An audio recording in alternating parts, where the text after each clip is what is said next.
your ignorance is what is killing you. You will rather pray and shout and scream.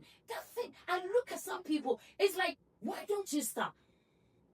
I will rather want to get grounded and understand and become aware before I even start screaming.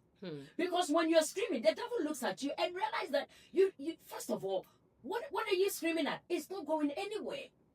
So you are draining yourself. You are wasting your time. Another way, the basic is what, let me tell you, if you don't get the basics, you have built a house, a glass house, but the foundation is not laid right. It will fall. And the devil will just wait for you at the appointed time to let that house stumble. That's it. He will push you, get you distracted. You're doing every other thing. Oh, I'm fasting, I'm praying. You're walking in self-righteousness. You're making you feel good, like you're doing something for God. No, you're not. You know what is doing something for God? When you pause and you understand that, wow, who am I? Me. A whole me. Look at the things I've done in the past. And this God looked beyond all my sin and saw my need and came to my rescue. And did not just come to my rescue and left me alone, but decided to have fellowship for me to become a partaker of him. I am joint heirs with Christ. A very dirty and unholy person as I am.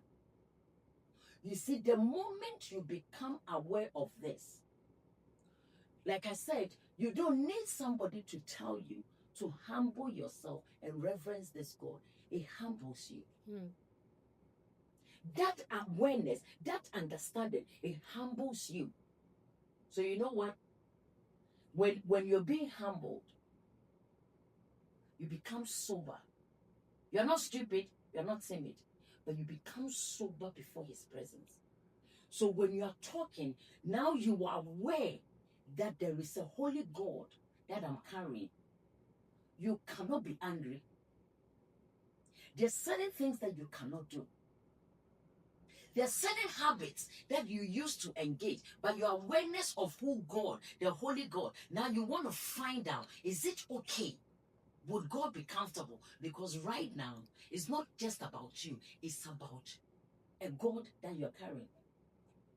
It's just like somebody who is married. You see, you cannot bring your old way. This is who I am. I can't change. No, I don't like it. You see, it's about adapting. It's about compromising here and there. So now you have to let go certain things because God has found you and he did not charge you for it.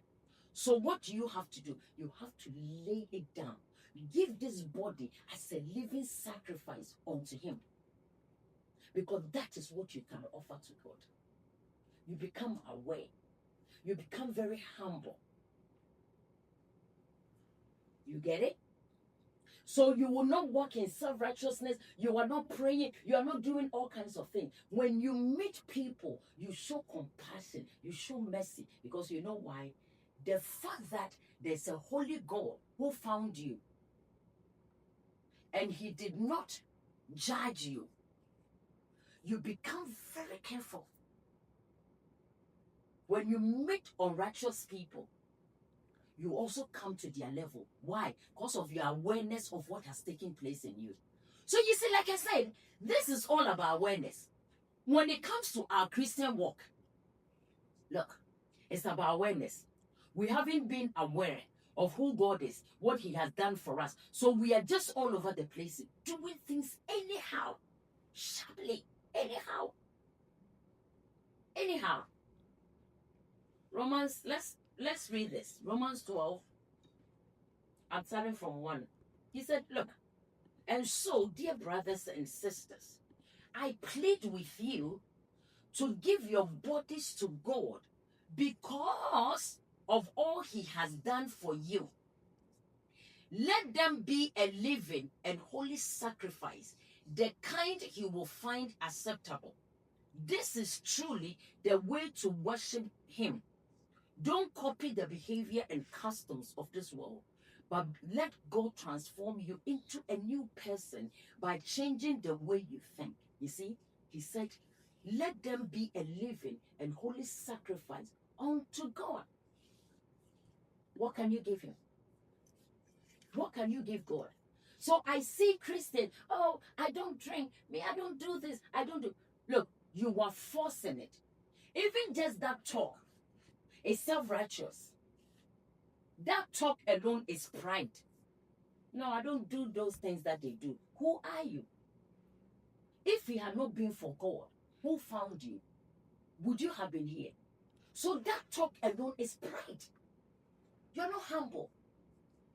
When you're humble, you see, you look at things differently. Now you start seeing through the eyes of God, where God picked you up from. And you will show mercy and you show compassion to everybody. That is humility. Humility is not arrogance. You come and it's like, do you know who I am? Who are you? I am a bishop. I am a this. You have to give me respect. No, I don't. I give you respect as an elderly person, as the position. Don't command it.